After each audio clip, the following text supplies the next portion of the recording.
Tukibona kuvertana n'undi muhanzi nawe twaganiriye nawe bamwita Stizo, akaba asanzwe ari n'umunyamakuru ariko noneho ngo yongeye kugaruka muri muzika muri hip hop. Reka nawe tumubereke mbere ko turangiza umunsi muri B-side. Remember turi kumwe na Tigo, sponsor officiel Jobless.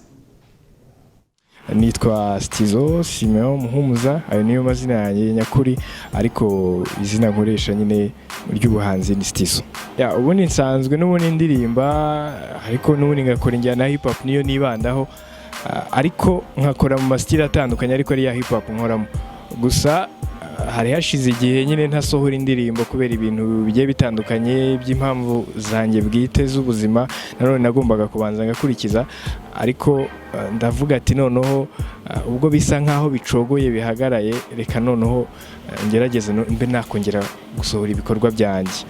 Niko gutekereza rero guhera ku gikorwa n'ubundi ushize nari nasohoye audio, navuga ati reka nyikorere video mbe nayereka abakunzi b'umuziki, cyane cyane ko mu Rwanda hakiri haracyari abaraperi bakeya, donc abakunzi b'umuziki nyarwanda baracyakeneye no kumva na hip hop ziva hasi, ziva mu bahanzi bakizamuka. Niyo mpamvu rero navuze ati nubwo ngarutse ntago ari ngombwa ko mpindura style ndirimbamo, ahubwo ni ngombwa ko n'ubundi ngaruka nzanye indirimbo, noneho ndagenda nifatanya na bagenzi banjye nabo dusa nkaho turi mu kigero kimwe, nabo baririmba, ariko ubona ko igice cyabo hanini kiri muri high school, niho busanga bazwi cyane muri bino bigo by'amashuri ya secondaire.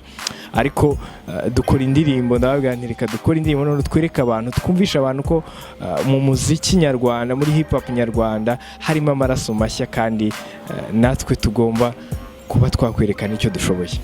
Ntago nigeze mba muri Skank Nation, ahubwo nuko Skank Nation dukunda gukorana n'inshuti zanjye, kandi urebye njya kurangiza secondaire nabo nicyo gihe bajyaga kurangirizamo, donc twari mu kigero kimwe, kandi tukaba na industry twari tukirimo, turi muri secondaire yari imwe, ubona ko ari twe turirimba hip hop zijya kumera kimwe, ko ngira ngo babiri muri bo baririmba icyongereza, undi akaririmba ikinyarwanda, nanjye naragera kubicanga byombi, donc tuba inshuti. Ngira ngo bwa mbere nari nimbo twari twakoze yitwa True Gangster, nayo tuyishyira ahagaragara, ariko ntago na rimwe nigeze mba muri Skank Nation cyangwa nshaka kujyamo. Gusa ni inshuti zanjye kandi nemera mu kigero turimo, ndetse no muri hip hop ngira ngo nabaraperi beza. Ndakomeje ubu noneho ngarukanye izindi imbaraga. Abahanzi tugira ikintu cyo kuvuga ko yewe ndi yari umuhanzi umaze igihe atari mu gakino, niko nabyita, garuka avuga ati ngewe ndagarutse, ngewe nzanye ibikorwa birenze cyane, abakunzi b'umuziki munyitege, sinzongera gusubira inyuma.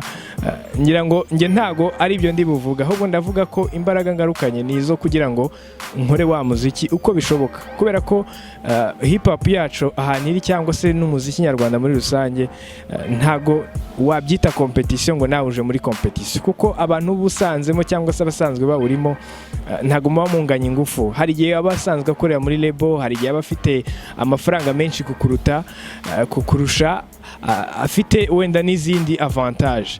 Nanjye si kuvuga ko wenda nta zindi avantage mfite, ariko nanone sinanavuga ko ntewe ubwoba wenda n'iz'abandi bawurimo bafite. Ahubwo icyo mvuga nuko wenda abakunzi b'umuziki nyarwanda bakurikiye TV1 muri uyu mwanya, nuko ngewe ndaje nkeneye ko bumva message iri mu ndirimbo zanjye, ubutumwa buba muri mu njyana yanjye ya hip hop ndirimba. Nyuma y'iki gihe ndasohora n'izindi ndirimbo zigiye zitandukanye, ariko noneho bitege ko nge indirimbo nzajya nsohora izajya iba ari indirimbo nitayeho. Donc ntabwo ndi busohora indirimbo uruhererekane meze nk'uri muri competition, ahubwo ndasohora indirimbo mbona ko ari indirimbo ikwiriye kugera ku bakunzi ba hip hop, ikabageraho bakayumva, kandi ikagira n'ikintu ibungura. Kambashimire, nanasabe n'abantu bakomeze barebe iyi ndirimbo banayisabe, yitwa Amaraso Mashya, nayikoranye na Taiji, Skank Nation, Nshizo ndetse na Lost Chase. Piano de Groove Man wakoze audio, ndetse na Frank Axe niwe wakoze video. Murakoze cyane.